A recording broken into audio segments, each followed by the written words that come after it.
Hey everyone, it's Robert Ferringo with Doc Sports with your free play video here for Monday, June 10th. Be sure to go to www.docsports.com to check out all the information that you need for all of your sports betting needs. Check out my insiders page there, and you will find other free pick videos and free picks from the other handicappers that we have at Doc Sports. Also, be sure to go to www.docsports.com/free sports picks predictions to get your free $60 sign up. That's right, free $60 worth of free picks in whatever sport that you need. I'm going to post the link in the description underneath this video. Click on that, get yourself signed up. We're literally giving $60 away for you to use towards picks at our site. So I apologize that I didn't have a video on Friday. I was actually playing in a charity golf tournament. I sponsor a team for Doc Sports. I know all of you are instantly wondering, and the answer is that no, I'm actually terrible at golf. I'm not a very good golfer at all. I just don't have time for it. I like to joke with my friends that I was too busy when I was younger playing real sports to ever get good at golf, and now I'd rather be watching games and moving money than out there spending 5 hours on the links. So no, I'm not a very good golfer. My team actually finished in third place in the charity golf tournament. We had finished in second place at this same tournament the last 3 years. So yeah, we haven't been able to break through. Maybe next year will be our year. Probably not. Anyway, how was our weekend? First of all, in the Belmont, did pick the winning horse.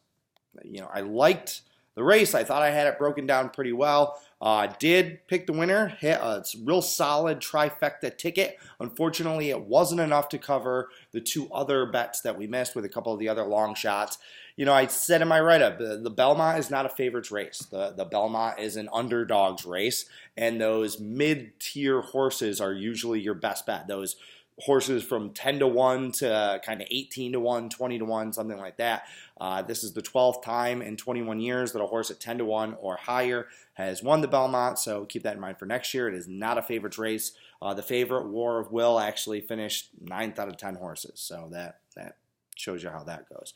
In baseball, we lost on Saturday, came back and won on Sunday. A little bit of confusion on one of our plays on Sunday. That Mariners-Angels game was actually no action.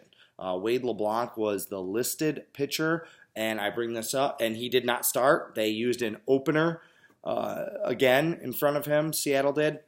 And I bring this up because it's a good opportunity to touch on something that is our policy at Docs that we always suggest to our clients, that we always tell our clients, is you always, always, always place your baseball bets on listed pitchers. Okay, the books have an option. You can either bet listed or you can bet action. Action means you want to bet this side no matter what, no matter who's pitching.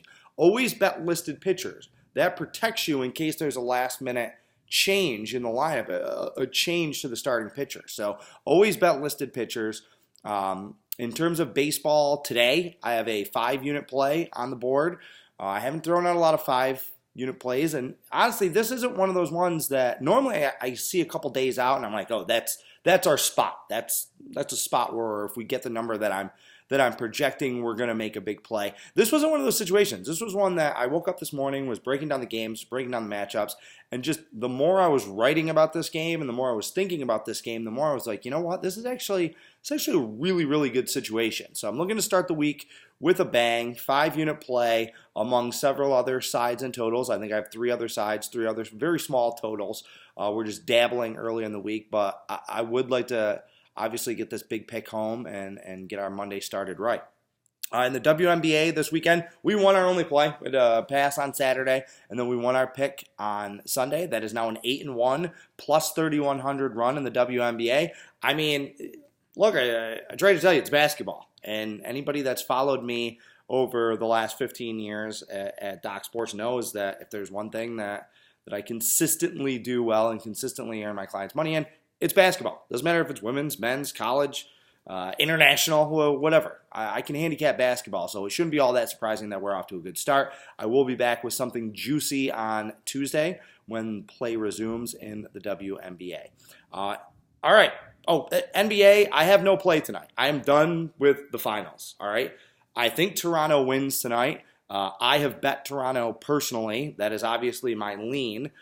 I did not release that to my clients, but I posted in there that I like Toronto, and I'm telling you right now, for the record and for all posterity, that I like Toronto. Honestly, part of me hopes that they just close this series out so that the NBA is done, but I am done with this finals. If it makes it to 7 games, maybe I'll have a play in Game 7, but other than that, I want nothing to do with this finals. Too much uncertainty, too much sketchiness.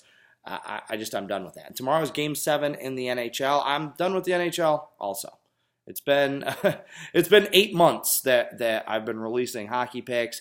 I don't like this series either. I don't like the value. I think the number on Boston tomorrow, they're at like minus 170, is ridiculous. Home ice has meant pretty much nil this entire postseason in the Stanley Cup playoffs, and especially in these finals. So I don't like the numbers on either of these games. I don't like the situations. I'm done with the NBA. I'm done with the NHL. I'm putting all of my focus into baseball and the WNBA. And hey, that's been paying dividends, so that's where I'll stay. So, all right.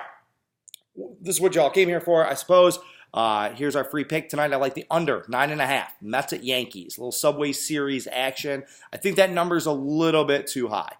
For the Mets, they've gone, only 3 of their last 10 games have gone over the posted total, so it's not like they've been hitting the cover off the ball. The Mets have been a little bit more competent lately. They've almost looked like a real baseball team. They're threatening to get to 500, but they still don't hit the ball very well. They're missing some of their key bats, and I just don't have a lot of trust in them to go out and throw up 5 or 6 runs, which it would take to get this game over. The Mets can't hit.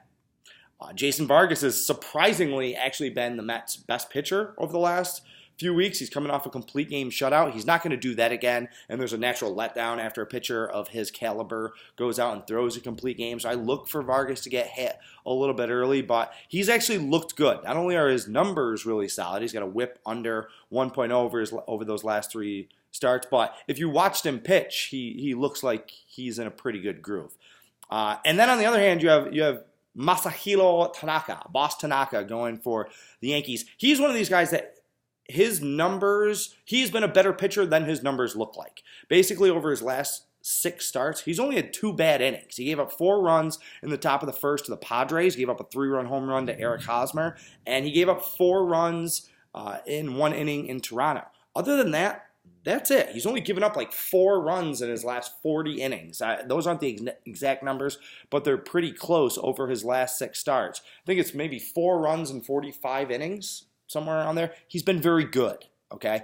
That's the bottom line. So I feel like we're buying low on Tanaka, and he's a guy that I think is going to shut the Mets down. Also, the Yankees lineup is running out of steam a little bit. They're averaging fewer than 5 runs in their last 9 games. They have not been really crushing the ball or doing anything substantial there. So, tonight's free play is take the under in the Mets and Yankees. I will have another free pick video for you tomorrow. In the meantime, carpe diem and good luck.